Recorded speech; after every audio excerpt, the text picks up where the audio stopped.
Good evening and welcome to the Kansas City Public Library. I'm Henry Fortunato, Director of Public Affairs. Tonight we continue what clearly has become our 5-year series commemorating the sesquicentennial of the Civil War, which is made possible by our very good friends at the Department of Military History at the U.S. Army's Command and General Staff College at Fort Leavenworth.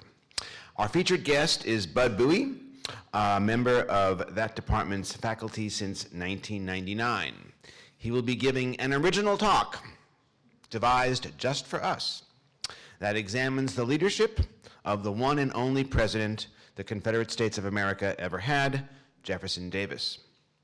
It is perplexing, let us admit, that with all the great men the South could call on, the Confederacy somehow ended up with Jefferson Davis, a man who had serious shortcomings as an executive. By most accounts, he was apparently extremely quarrelsome, prone to feuds, got mired in details and minutiae, was incapable of delegating, and had a tin ear for public opinion. But perhaps the most damning criticism of Davis has to do with his management, or perhaps more accurately, his mismanagement of the Confederate economy. By allowing the printing presses to create more and more paper currency that lacked any solid backing, inflation became rampant, and the Confederate economy was on the verge of collapse by the time of Appomattox. Davis famously said, "If the Confederacy fails, there should be written on its tombstone, 'Died of a theory.'" I don't think he was referring to the theory of supply and demand, but maybe he should have.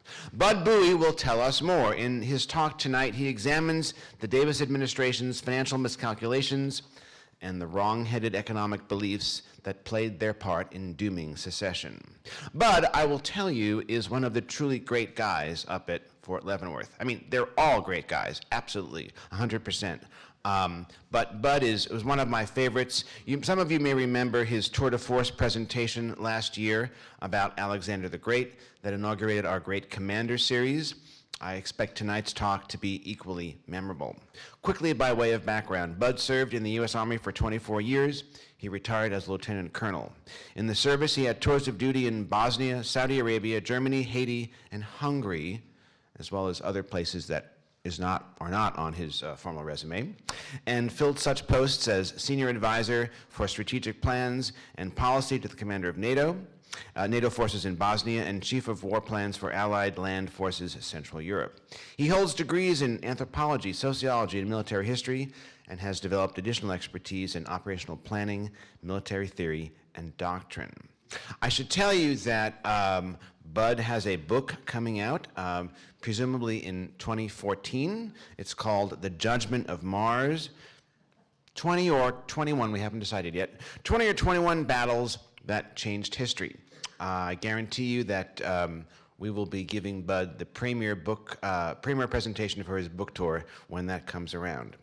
He will take questions tonight at the conclusion of his presentation. Ladies and gentlemen, please welcome Bud Bowie. Thanks, Henry. Where the hell am I supposed to go with that now? Thank you for coming out to see me on a night when your alternative was the 398th Republican primary debate.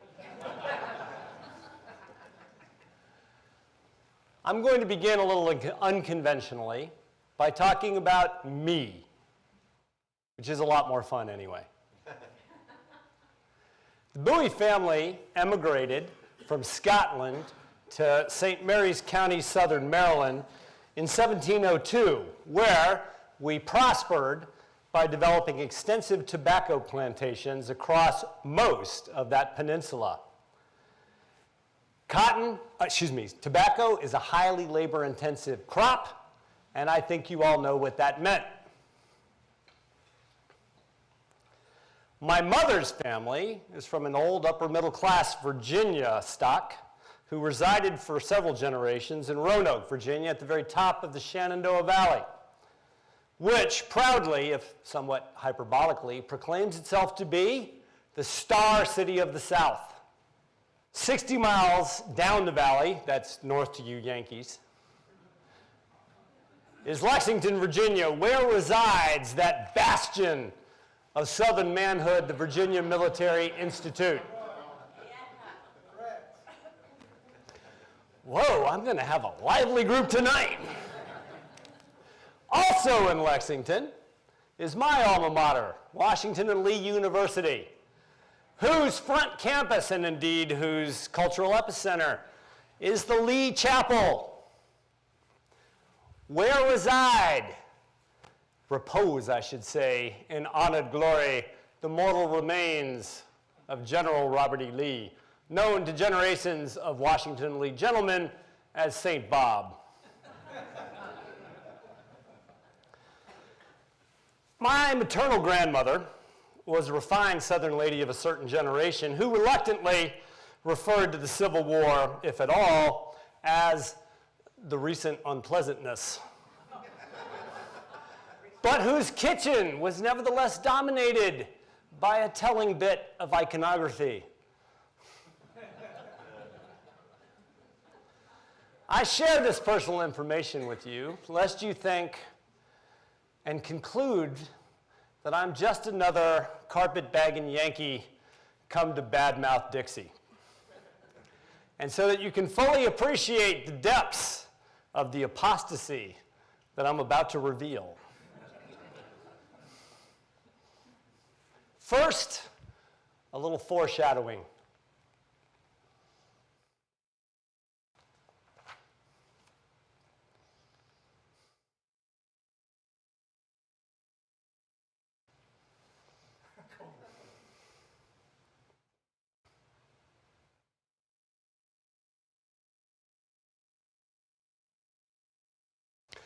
You know, you just gotta like Sam Houston. Okay, little warning, there's gonna be a lot of reading tonight, and there's gonna be a couple of quizzes, so keep up.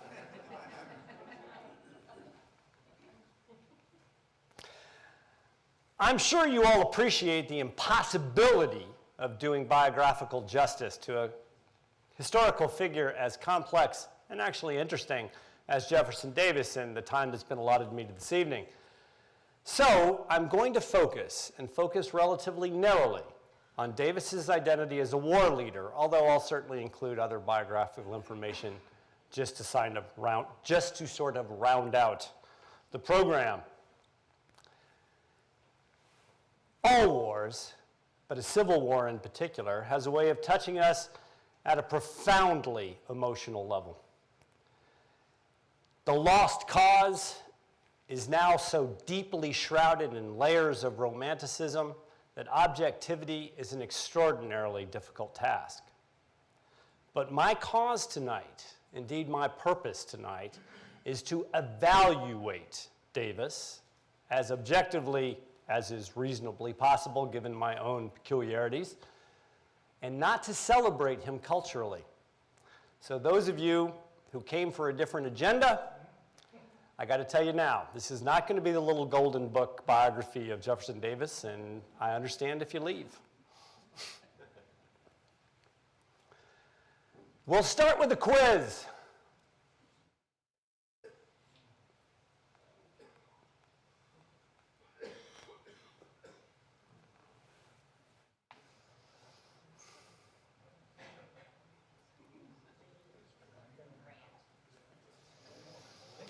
You know, it's an interesting feature of the Civil War that Jefferson Davis's star, once far, far the brighter of the two men, tended to dim as Lincoln's ascended.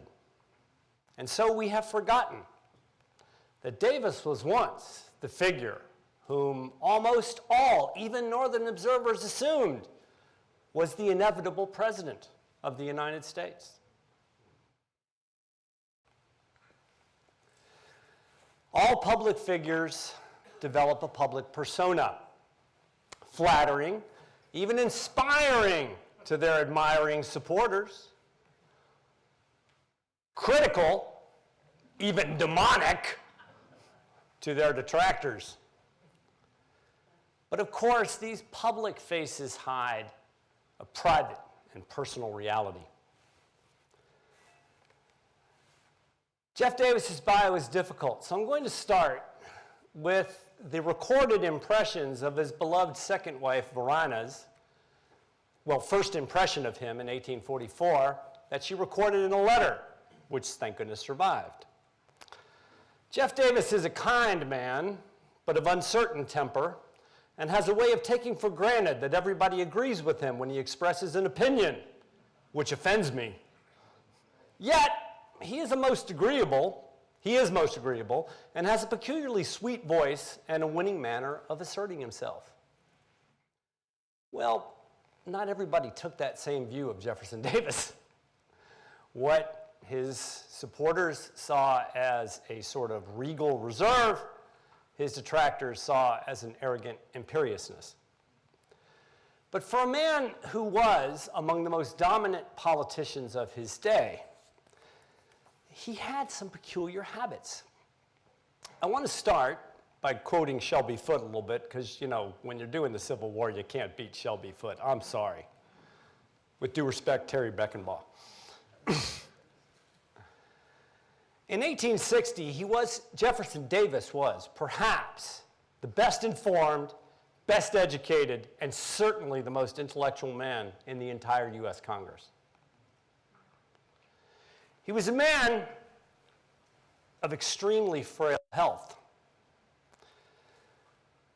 given to periodically racked by bouts of malarial fever, which he had contracted as a junior officer in the West, chronic dyspepsia, and your grandmothers can explain what that meant, constant eye infections. In fact, by the Civil War, he was probably blind in one eye, although he never publicly admitted it, and frequent attacks of a paralyzing neuralgia, I guess you pronounce that. And I don't know if you know what that is, but that's an incredible inflammation of the central nervous system, especially in the face, and it is unbelievably painful. Davis masked this by a rigid and unbending self-control and a cool, even aloof posture. Publicly, he showed no emotion at all. He reacted to both high praise and low criticism with the same indifferent and unbending and stern expression. His political style was untypical. As a U.S. Senator, he would not unbend.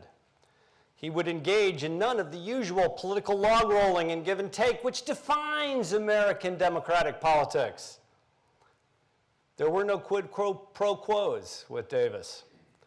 In one cloakroom exchange, when he stated his case supporting a bill to improve navigation on the Mississippi River, a fellow senator, looking inevitably to secure his own pet project, interrupted him to ask, "Sir, will you vote for my appropriations?" To which Davis responded, "Sir, I make no terms. I accept no compromises. If, when I ask for an appropriation, the object shall be shown to be proper and constitutional, I defy the gentleman, for conscience sake, to vote against it. My case shall be presented on its own single merit. On that, I wish to stand or fall."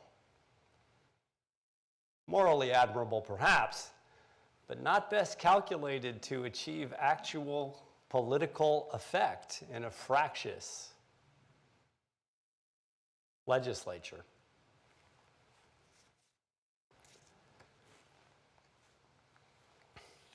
Davis was born, thank you. Davis was born in 1808 in Kentucky to actually relatively modest but solid middle-class farmers. He finished at the age of 23, although he never seems to have actually been granted a degree at Transylvania University in Kentucky.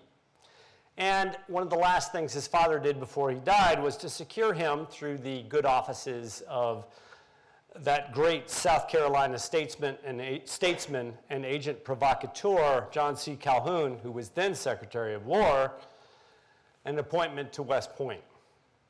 At West Point, Davis was a middling student, graduating 23rd in a class of 36. And in fact, some of his contemporaries noted that at West Point, Davis seemed more concerned with securing the approval of his peers than the approval of his professors. One telling incident, Davis received low marks in deportment. In fact, at one point in 1827, he was brought up on charges, court-martial charges for having been caught drinking out of spirituous liquors out of bounds. Davis demanded a court-martial, and at his court-martial, his defense was that in the first place, Benny Haven's Tavern was not specifically and officially out of bounds. And secondly, malt liquor is not a spirituous liquor in the first place. The significance of that is that Davis had already exhibited the strict constructionism and the narrow legality that would define his entire political identity. By the way, he won that case. His grades at West Point were mixed, receiving, tellingly, his very best marks in moral philosophy and rhetoric, and his worst marks, note this, in deportment and mathematics. As Shelby Foote once famously wrote, his was a life crowded with glory, as soldier, as suitor, as statesman. But that was balanced against the real pain of a young widow and the inexpressible sorrow of having buried two treasured young children. As a statesman, he further refined the strict constructional or constitutional constructionalism and narrow legalism that he had first developed at West Point. His career climaxed, as many had expected, with the presidency, but not of the United States, but rather with the Provisional Confederate States of America.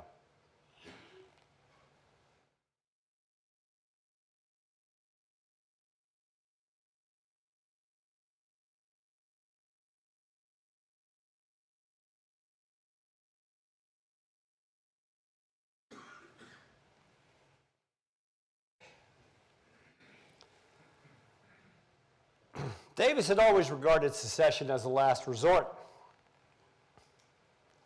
But now he, and indeed most of the leading men of the South, had concluded that any real hope of constitutional relief as they saw it of their grievances and defense of, as again they saw it, their sovereign rights, well, rats to some of them, within the Union had been exhausted. And they moved with actually astounding speed to create a new and separate nation, to which Davis was appointed provisional president, later confirmed in that position by an overwhelming majority of Confederate voters in early 1862. Honor and independence in this statement, of course, are actually euphemisms. There was really only ever one state right that led to secession that could not be compromised upon, and it wasn't tariffs, and it wasn't any of the arguments that we'd like to make. Believe me, in Virginia, we really want to make them. The one right that mattered was the right that had always mattered, the right to hold black persons in chattel slavery. And since before the founding of the Republic, this had become a sectional issue, it was going to remain the obsession of two generations of American politicians.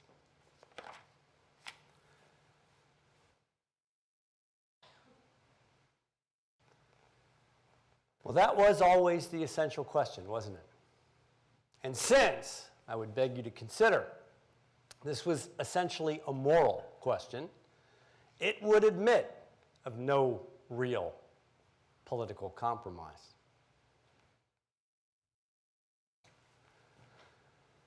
Ideological positions hardened, and hostile invective from the conservative right was met by a growing stridency on the progressive left.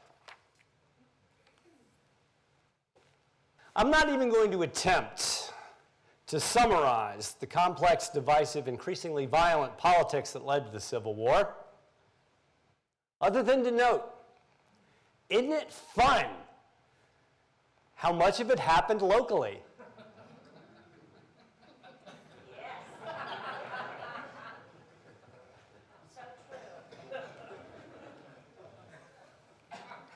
I fully expected about a third of you to get up and walk out of here right now.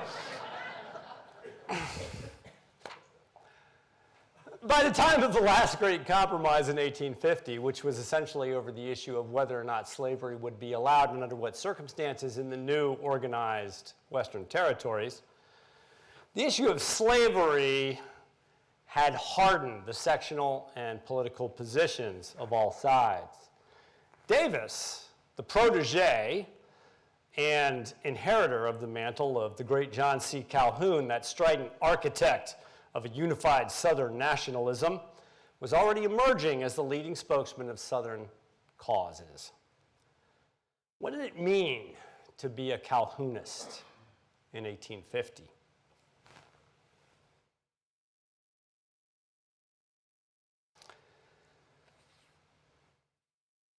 It meant an adherence to four irreducible and non-negotiable provisions of Southern sovereignty. The consequences of Northern failure to meet these demands were put on the table more than a decade before 1860.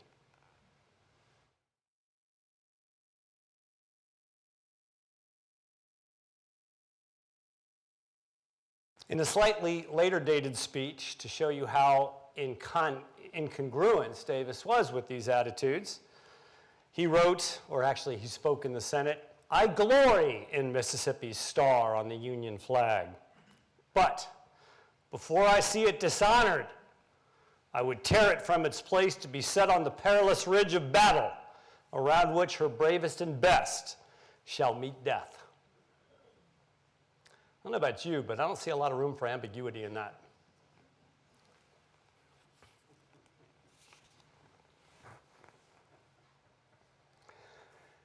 Davis, always a man of unbending personal convictions, was, as it turned out in 1850, a little ahead of the electorate in stridency, as he so typically was. Actually, his own constituency welcomed if only temporarily, the Compromise of 1850. And while Davis was serving as Secretary of War in the administration of that great Democrat Pierce, he somewhat moderated his secessionist views and began never to question the legality of secession, but did begin to wonder whether it was wise. Once again, he's just out of step with the Southern caucus, who is increasingly radicalized. In fact, the tragic violence that we will come to associate at such a high order of magnitude with the War of the Rebellion actually began under the dome of the Capitol itself. The tipping point came in the election of 1870, something we have forgotten, many of us. In spite of the relative moderation we've come to associate with Abraham Lincoln, it was clear to all that he was the standard bearer of a radical abolitionist party. This is a New York cartoon.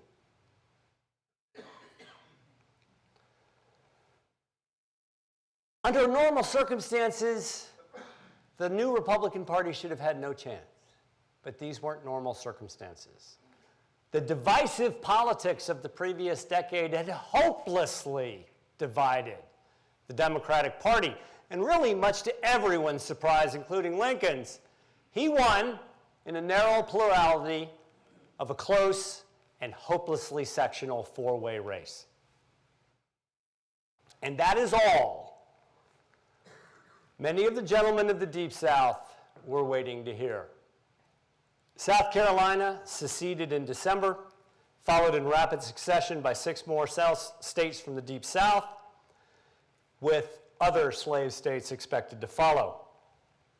The self-appointed Confederate Convention in Montgomery, Alabama, created a new government and appointed Davis provisional president in March of 1861.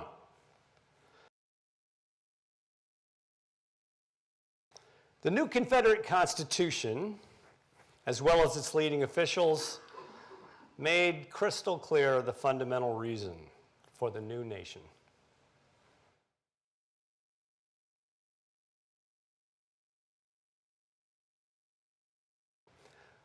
On April 12th, now President Davis, under his authority as Commander-in-Chief of the Confederate Forces, authorized the bombardment of the federal garrison in Fort Sumter, Charleston, South Carolina, and war had begun. And despite all the peaceful rhetoric to the contrary, Jefferson Davis started it.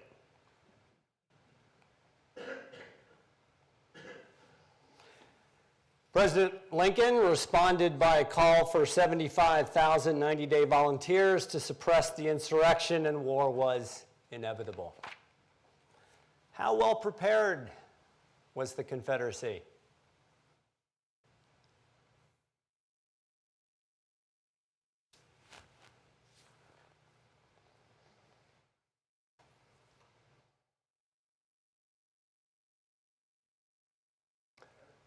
Well, let me suggest to you that the superintendent of the Louisiana Military Academy should know, especially when he's William Tecumseh Sherman.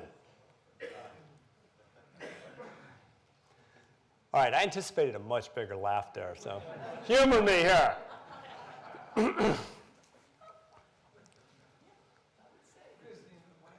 If I could paraphrase Rhett Butler for a moment,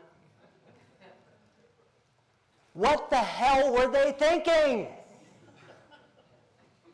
Well, let me tell you what they were thinking, because for the most part, they were not fools. They were thinking that cotton was enough, and more than enough, and let me show you why. Cotton, we have, again, tended to forget, in the middle of the 19th century, occupied a position in the global economy analogous to the position that oil enjoys today. It was the crucial commodity in an explosive industrialization.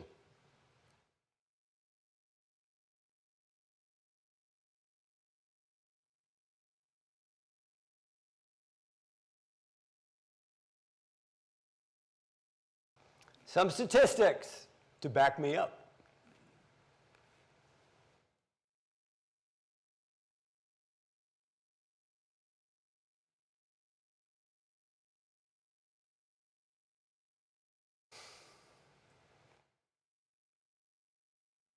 The leading gentlemen of the South had expert European opinion to validate their analysis. They believed that a combination of European economic interest, especially Britain and France, and Yankee mercantile greed would prevent any kind of a conflict altogether, which led to their first significant strategic action. We'll force Britain's hand. And this resulted in their first, their greatest, and their most catastrophic strategic miscalculation. There was never, in my opinion, any real hope of direct international intervention in this war. Both Davis and Lincoln were accomplished politicians, and they were inclined to read into the secession referendums of 1860 what they wanted and expected to see. To Lincoln, of course, He saw a modest Southern populace enthralled to a tiny planter elite who was misleading them and badgering them to war. Davis, however, inevitably, saw a popular mandate for Southern independence. Both of them acted accordingly.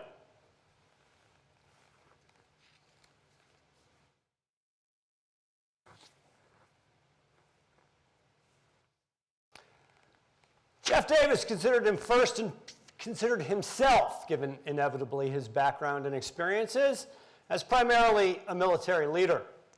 And from all of his experiences from West Point on, he was extremely well versed in the military theory and practice of his day.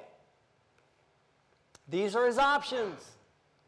Well, A and B are out.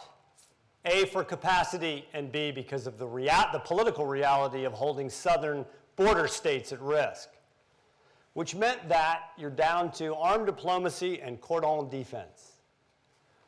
This isn't the Confederacy that's in your books. This is the Confederacy in the minds of Jefferson Davis and his administration, their rightful share, to which I also might add all of Mexico and the Caribbean too, but that'll come later.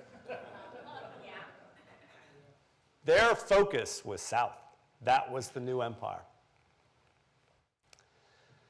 A cordon defense of this area? Wow. That was going to require the focused and well-managed resources of every state in the Confederacy. And as we all know, that was unlikely to happen. Lincoln was under no illusions about his own lack of military skill and knowledge. On the other hand, Lincoln could avail himself of perhaps one of the finest military minds of the generation, of the age, Winfield Scott, who saw things very clearly indeed.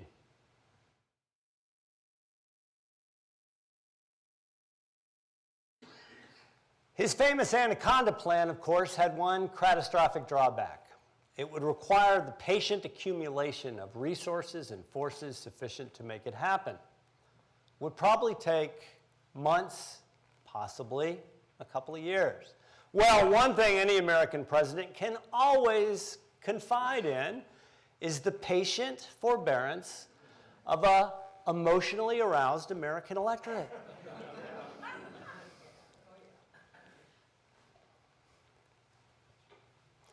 Immediate invasion was always Lincoln's inevitable choice. He had an army of 90-day volunteers. He could either use them or lose them. And there were many, perhaps most on both North and South, who fully expected that this war would resolve itself in one grand, decisive Napoleonic battle anyway. That battle came towards the end of July 1861, near Manassas Junction, Virginia. With all due respect to Messrs. Currier and Ives, I have no doubt that the actual Battle of Manassas looked very little like this. On the other hand, I suspect that the Union rout looked quite similar to that. Key point here is, despite that defeat, Lincoln did not despair. He began the patient reorganization of his army. He had no intention of stopping this war, which meant it was going to be a long war after all. Davis had always suspected that. He doesn't seem to have done much about it. Managing that change would require outstanding political and administrative talent. These men were generally competent, but of uneven abilities, and none of them proved equal to the Herculean challenges of the war. They were also tarred by Davis's autocratic executive style. Henry already mentioned his penchant for micromanagement, gets lost in petty detail. They were tarred by his executive style as mere mouthpieces for the president himself. Indeed, they were characterized by one once well-known Richmond editor as a set of old fogey broken down politicians who act as mere clerks to the president. Few could adjust for long to Davis's habit of micromanagement, absorption with often completely irrelevant detail, and petty petulance when crossed. He also had an astonishing failure to make hard decisions in a timely manner, with the result that in only 4 brief years of the Davis administration, he had 4 secretaries of state. He had 5 attorney generals. He had 6 secretaries of war. Go tell that to Bill Clinton.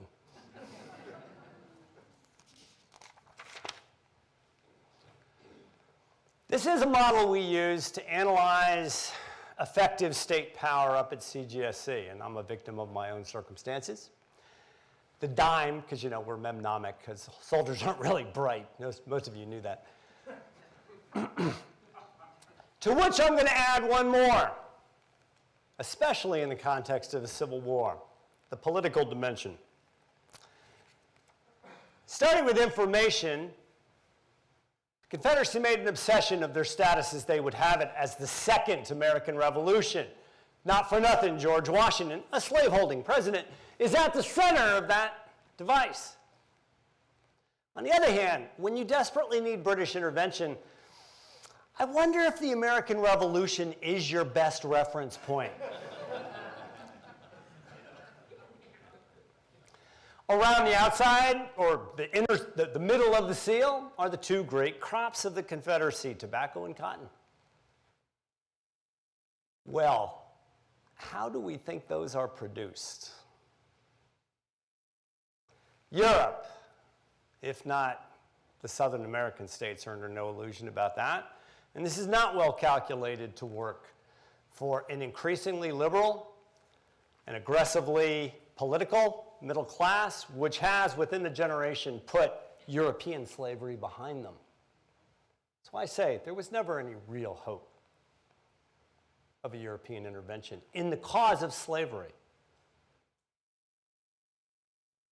Furthermore, for reasons of complete necessity, as I'll show you in a moment, the Confederacy from the beginning ran an aggressive challenge to an extremely ineffective, at first, Union blockade.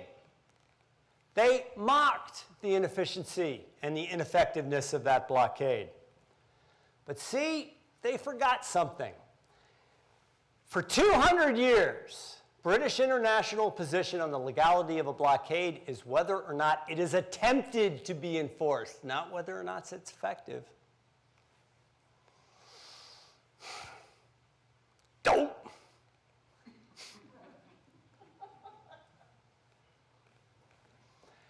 Why couldn't they give it up with all these political complexities? Because the South was in no way self-sufficient except in export agriculture.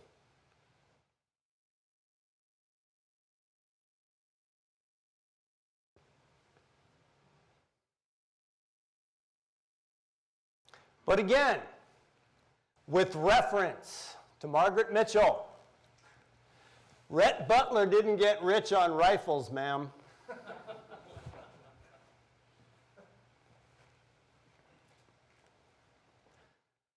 Neither side, at the beginning of the war, fully appreciated the extent to which machines, especially steam-powered transportation, would transform strategy and operations.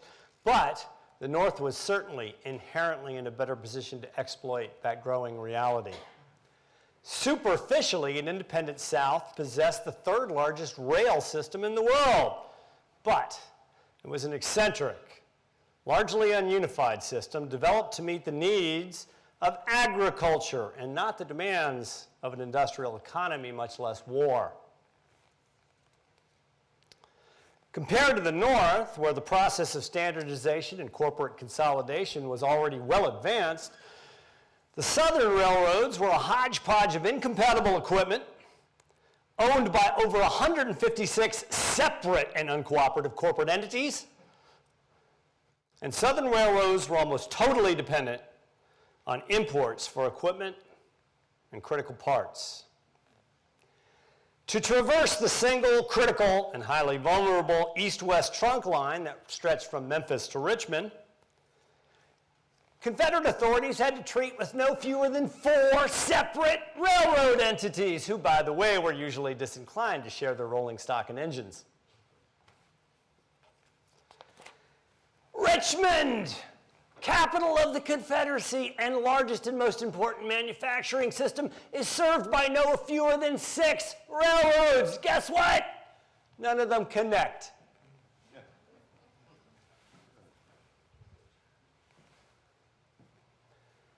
That reliance on interior lines that General Davis may have counted on had gone with the wind.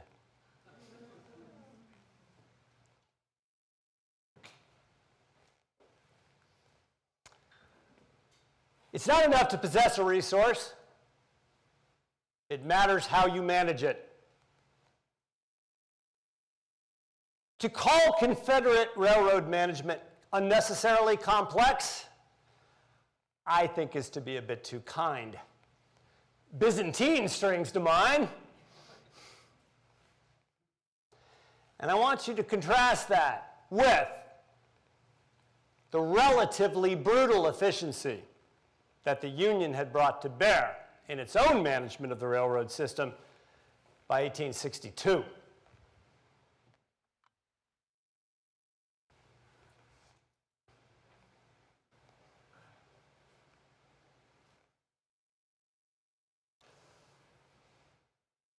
Like Mussolini, these men knew how to make the trains run on time.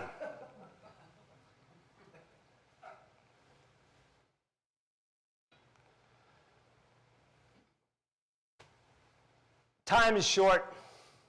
I'm boring.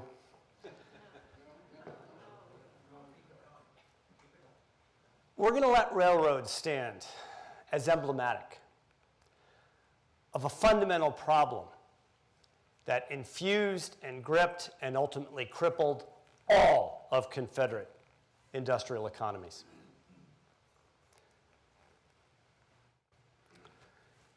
Fortunately, in 1862 for the Confederacy, the commanders of the Union were themselves, at that time, for the most part, men of a different century, mired in a Napoleonic vision of war. Absolutely, we play by nice guy rules.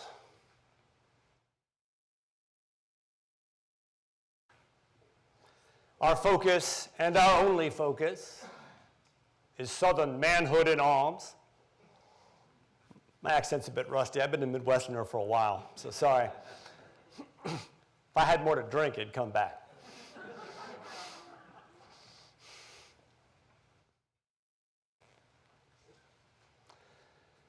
The Confederate military authorities, General Davis, euphemistically, General Lee, in fact, certainly adjusted somewhat to the changing circumstances of the war. And many of them tended to execute their operations with greater flair and talent. But their essential military outlook remained the same, and it was the same from 1805. On the other hand, this quest for a decisive battle required concentration of forces, always the bane of the South, to concentrate Confederate armies, to go after large Union forces, required the near abandonment of large areas of the South, and that would prove catastrophic.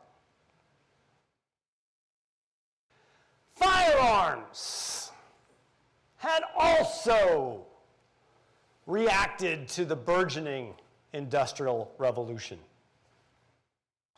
Now again, some of my colleagues have done a far better job explaining the intricacies of these very cool material objects than I intend to do. I'm going to cut to the chase. In a way that perhaps no commander fully appreciated at the time, the inherent lethality of these improved weapons, even in the hands of relatively unskilled, relatively untrained Confederate armies, meant that casualties would be inflicted because of clouds of fire on a rate unprecedented in Western warfare. Tactical engagements tended to resolve themselves when combined with the power of steam-powered transportation into infantry stalemates. Indeed, I have a colleague who I respect deeply. I'm a derivative mind. He's an original one, Dr. Chris Gable, has suggested that in the context of the mid-19th century, the kind of decisive tactical engagement that West Point had taught them to seek and expect was probably not possible. That didn't stop them from trying.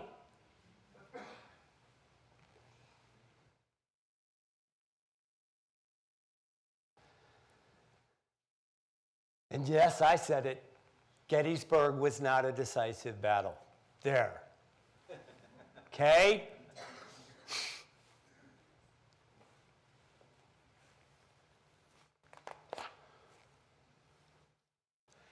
It's Davis's job as Commander-in-Chief,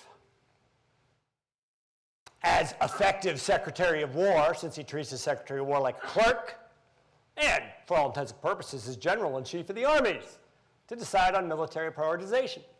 He's got two critical armies in play in 1862-63. The fact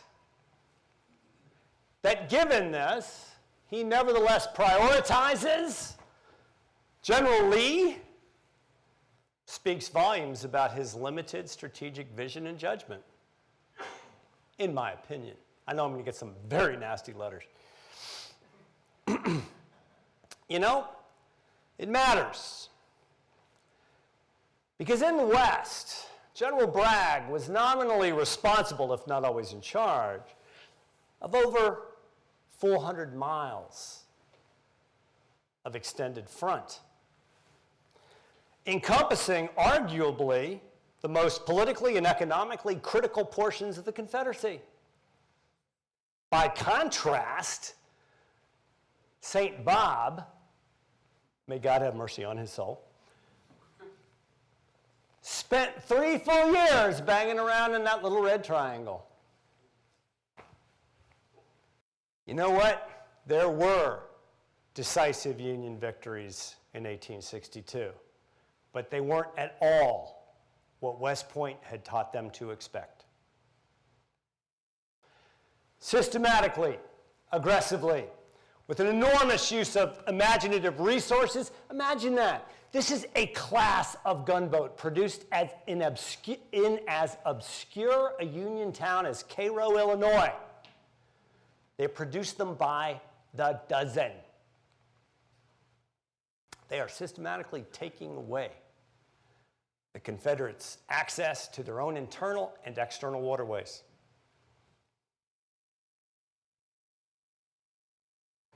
The decisive battles of 1862 and 3 were for control of rivers and coasts.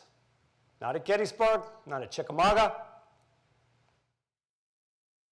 not even, dare I say it, at Westport.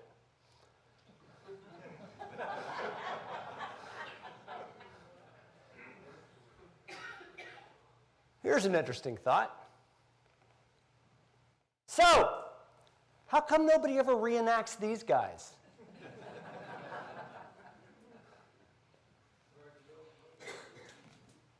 You know what? The Confederacy lacked neither imagination nor energy in attempting to meet this challenge. What they lacked was sufficient technical skill, industrial capacity, and it must emphatically be said, they grossly mismanaged that which they had. In contrast again to a Union Navy growing by leaps and bounds, both in its skill at its tactical engagement procedures and the sheer scale that Union shipyards can produce modern equipment. You know, this is actually worse than it looks. Because remember that most blockade runners are private venture companies. One thing I've learned as a really bad businessman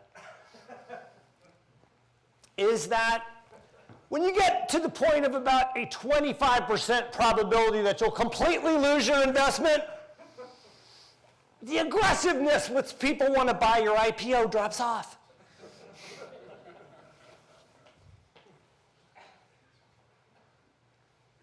You know, Henry did a better job of this than I could. Whoa. What the heck was the Confederate economy the monetary economy going to be based on anyway? Cotton, which you can't export? And you know what? Despite what they tell us at fairs, you can't eat it either.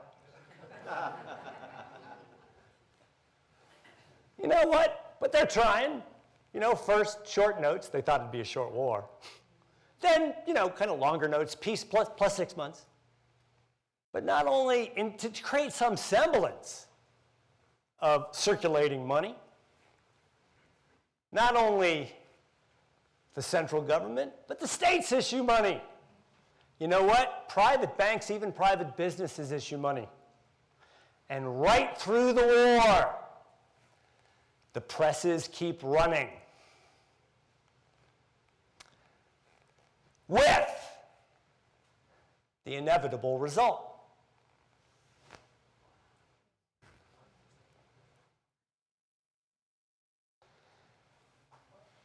Did I mention that at West Point, Jefferson Davis did poorly in mathematics? Again, in contrast, I'll let this stand with the phenomenal triumph of Union financial acumen. Do you know that although it experienced some of the inevitable inflationary pressures of a war, that the Union economy actually managed a little modest growth in 1864?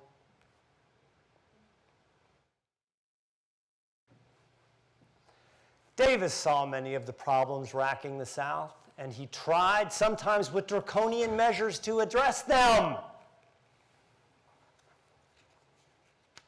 But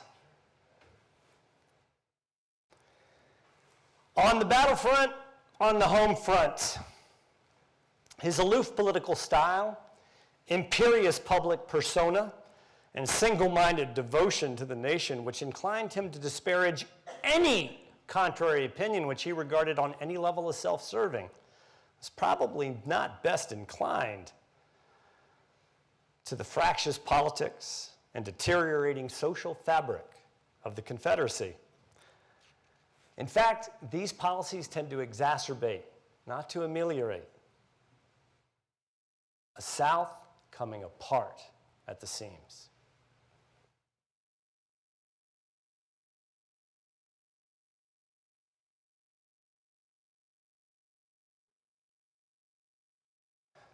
This is not the South my grandmother told me about. Desertion. Well, let's put that in draft evasion. According to the records of the Adjutant General Corps of the Confederate States Army, in the course of the war, more than 600,000 men were legitimately called to the colors. By their own admission, never more than 470,000 reported. Oh, by the way, by Davis's own admission at the end of 1864 rather, there were only about 200 and some odd thousand men on active duty. 2/3 of the Army was absent without leave. Well, what did you think they were doing while they were gone?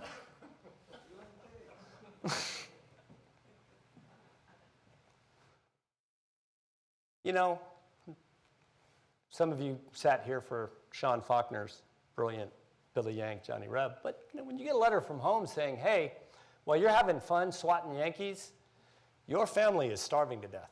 And oh, by the way, it would have been nice if you'd taught me how to farm before you left. Sure, you're going to go home. And I would defy any of you to make a different decision.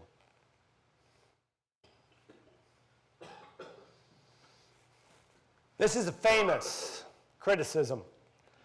What I'm suggesting to you, I'm sorry, Grandma. What I'm suggesting to you is this was all too true by 1864.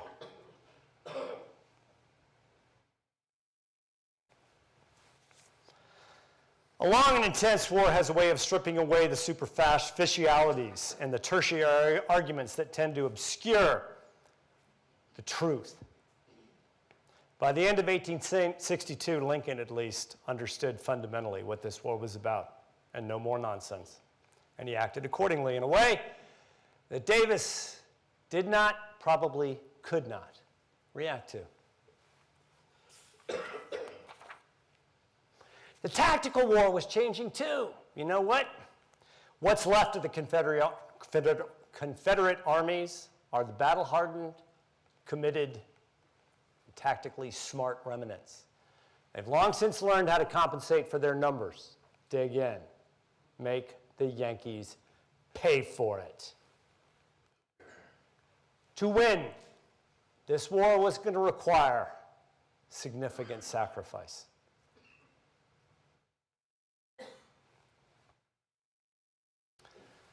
Operationally, for General Grant, 1864 was simple, brutally simple.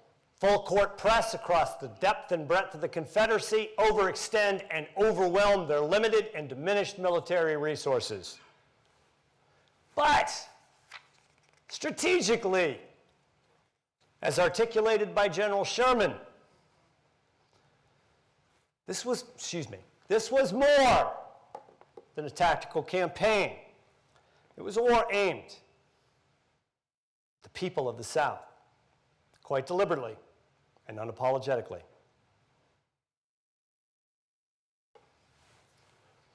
You know, it used to be a powerful insult to my friends at W&L from the deeper South when we would say, you know, the last good thing to come out of Atlanta was Sherman.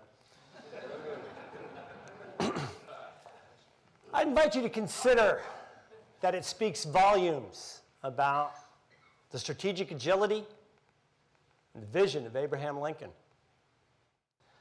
That although General Sherman's recommendation is exactly contrary to what he claimed in 1861 he would never do, Lincoln let the war lead him where it had to lead him, and Davis stayed mired in constitutional and legal illusion.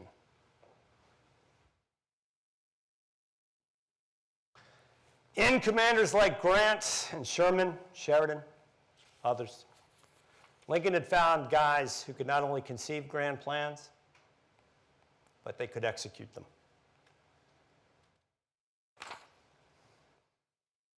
It was meant as an insult at the time, but it's actually illuminating.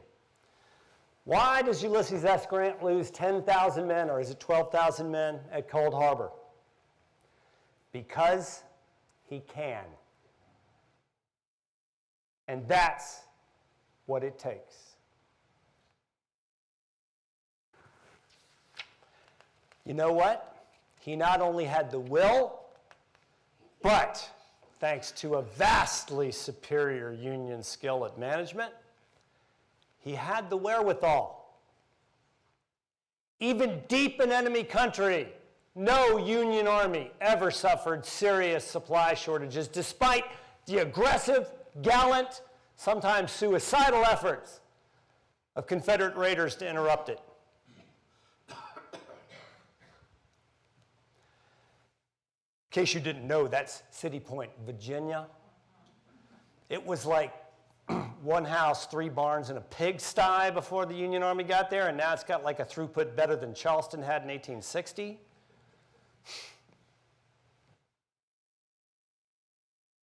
The last great hope, the last forlorn hope of the Confederacy. You know, I bet them Yankees is just as tired as we are.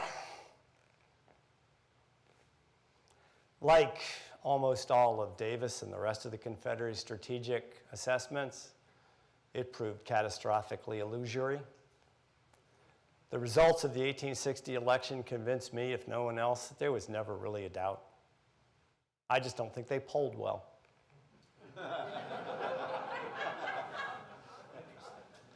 I'll tell you one thing, though, if you were from New Jersey in 1866, You could put a bumper sticker on your Surrey that said, "Don't blame me, I voted for McClellan."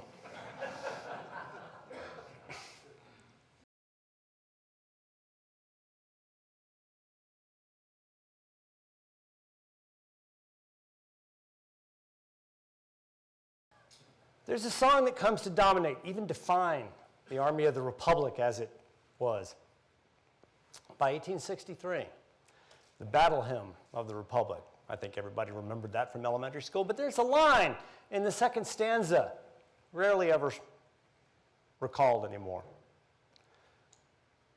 As God died to make men holy, so we die to make men free. Good luck beating that with a narrow legality.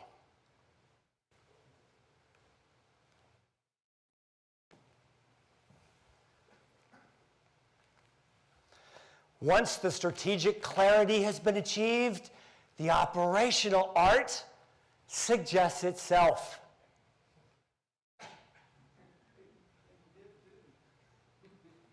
You know, he is not, contrary to popular opinion, a butcher.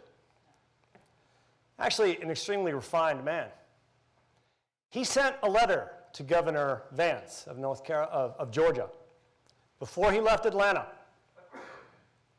Vance, by the way, was always far more a Georgian than a Confederate. One of Davis's principal problems in the war. And he said, "I'm going to Savannah." Now, I'm not going to tell you how I'm going to do that or what route I'm going to take, but I'm going to Savannah. There's two ways I can make this move. This can be an administrative move if you withdraw from the Confederacy. And oh, by the way, all of the offers we made in 1861 are still on the table. Blanket amnesty, all your rights restored, just leave the Confederacy. Or I can do it another way. Vance thought about it for about a week and opted for the other way.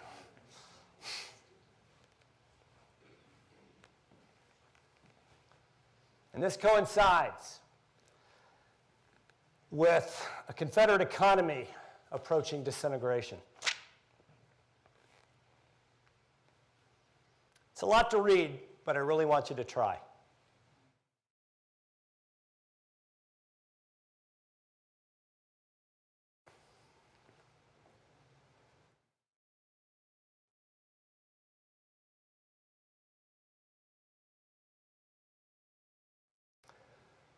Well, duh. But listen, with the exception of the first bullet, supplies in Virginia, every successive bullet in Colonel Sims' report was equally true in 1861. And in 3.5 years, the Davis administration had done nothing effectually to correct it.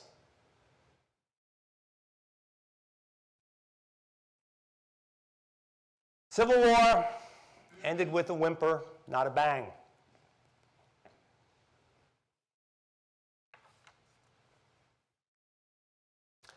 Warehouses across the South, the rural South, the isolated South, fairly groaned with grain and vegetables and beef, while armies in the field and cities swollen with refugees starved because it couldn't be delivered.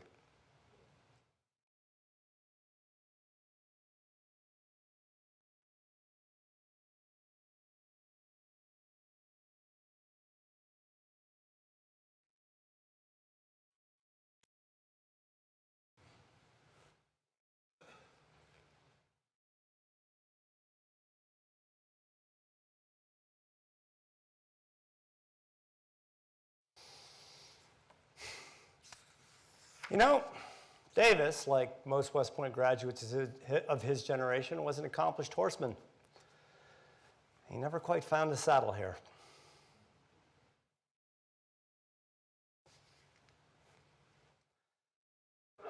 You know, Davis held his last government and military council in an obscure hamlet in western South Carolina on 2 May 1865. Let me put that in perspective to you. That is 4 weeks after Lee surrendered at Appomattox. That's 2 weeks after Johnston surrendered what was left of the armies of the Central Confederacy at Raleigh. And Davis is still fantasizing that he's going to escape to Texas and recover Confederate fortunes. He's captured in western Georgia about a week later. I'm going to let that speak for itself. A sad end to a once great man.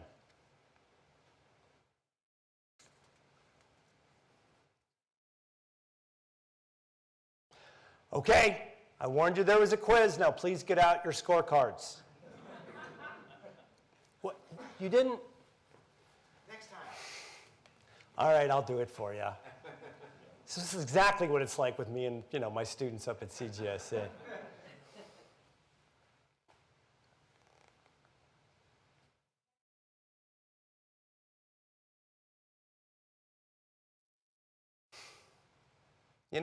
I personally have never seen, as long as Abraham Lincoln is president, I personally, and it's controversial, but I've personally never seen a persuasive way the Confederacy could have won.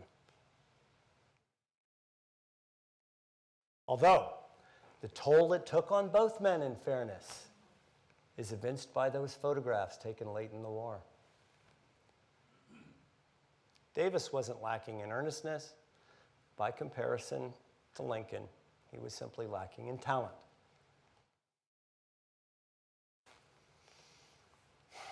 So, for my final remark, I'm going to rely on that great Civil War diarist, that keen observer of all things Confederate, that intimate, personal, family intimate of the Davises, Mary Chestnut, who at the very beginning of the war had noted in her diary when she started the war diary, woe betide. Woe be betide to the men who started this war if they were not in deadly earnest. Well, in 1864, late 1864, with Richmond virtually collapsing around them, she had suggested a future epitaph, which he stole from me already.